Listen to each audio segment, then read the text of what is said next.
যে যেখানে ইচ্ছা বসে গেছে, এ অধিকার কেউ দেয়নি। সরকার ভাবছে, কিন্তু আগে স্টেশনটা যারা যাত্রী আছেন, প্যাসেঞ্জার, তাদের জন্য প্ল্যাটফর্ম, কোথাও প্ল্যাটফর্ম বসা দাঁড়াবার জায়গা নেই।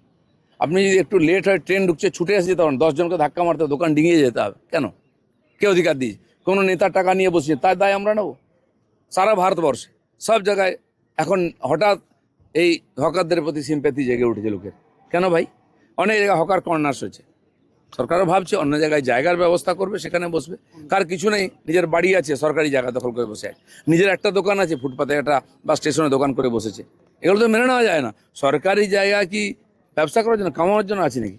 আপনি দেখুন সব জায়গায় লোকেরা ভাড়া দিয়ে বড় বড় দোকান নিয়েছে, তার সামনে স্টল লেগে গেছে, দোকান লেগে গেছে। তারা কি অপরাধ করছে?